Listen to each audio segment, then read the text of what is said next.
honorables invités, messieurs de la presse, mesdames et messieurs. Aujourd'hui, je suis là en tant que président de la Fédération marocaine des nouvelles technologies de l'information, des télécommunications et de l'offshoring.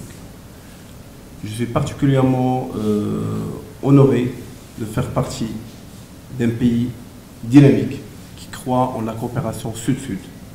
Avec la dernière visite de Sa Majesté le Roi Mohamed VI chez son frère et ami, le président Alassane Ouattara, il y a eu un groupe d'impulsion économique qui a été créé, comme M. le président de la Gautique l'a cité. Ce groupe d'impulsion économique ne doit pas rester de la théorie fictionnelle.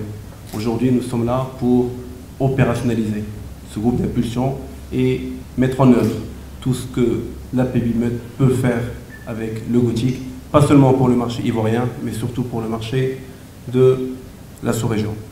L'APEBI, juste pour rappeler un petit peu l'historique, l'APEBI c'est la Fédération marocaine des nouvelles technologies de l'information. C'est une fédération, cette année on fête notre 26e année. Elle a été créée en 1989. C'est un moment aujourd'hui pour moi pour rendre hommage aux fondateurs de cette fédération qui ont œuvré pour que cette fédération soit vraiment un vecteur essentiel pour le développement des nouvelles technologies de l'information, et ce depuis sa création en 1989. Donc elle a démarré par être une fédération des SS2I, des sociétés technologiques. Ensuite, il y a eu les opérateurs télécoms qui ont intégré la fédération. Et en 2004, nous avons travaillé main dans la main avec le gouvernement marocain pour la mise en place de plateformes d'offshoring. L'idée a émergé en 2004. Aujourd'hui, 10 ans, 11 ans après, on se réjouit d'avoir créé plus que 58 000 emplois grâce à ce partenariat public-privé. Aujourd'hui, si l'APEBI compte dans son giron 220 entreprises, regroupant pratiquement 95% du chiffre d'affaires du secteur au Maroc, avec plus que 5 milliards d'euros de chiffre d'affaires, 68 000 salariés et 220 membres. Donc 58 000 sur les 68 000 ont été créés depuis 2004 à maintenant.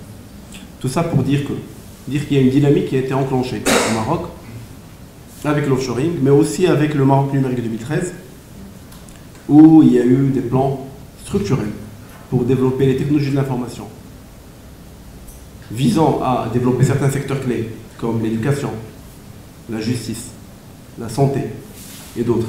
Donc notre secteur à nous, et comme vous devez le sentir, Monsieur le Président, ici sur place, c'est un secteur qui est transverse. Il sert tous les autres secteurs. Et un pays ne peut pas se développer s'il n'a pas la composante TIC comme étant une composante essentielle à son développement. Aujourd'hui, avec notre partenariat, le Gautique et les membres de ce mouvement peuvent compter sur les entreprises marocaines pour développer certains métiers de niche, certains marchés de niche, et pour s'exporter ensemble dans la sous-région et développer les pays voisins. La Côte d'Ivoire jouit d'une place géostratégique très importante, d'une stabilité remarquable et surtout d'une croissance économique exceptionnelle. Pas seulement en Afrique, mais on peut se dire au monde. Aujourd'hui, on ne trouve pas plusieurs pays qui affichent des taux de croissance qui dépassent les 10%, surtout avec un effet de crise internationale. Donc aujourd'hui, la Côte d'Ivoire, effectivement, c'est un vecteur important. Le gouvernement ivoirien, c'est un gouvernement qui œuvre vers le développement du pays, le développement du citoyen ivoirien, le développement des institutions, comme le développement des entreprises privées. Et le Maroc, l'APEBI et ses membres, on sera vraiment fiers de signer cette convention, s'ouvrir l'un envers l'autre et développer ensemble les métiers de l'avenir. Merci encore une fois pour votre confiance. Merci au Gautique, merci à mes amis marocains qui nous ont accompagnés dans cette visite. Et encore une fois, vive la coopération ivoiro-marocaine.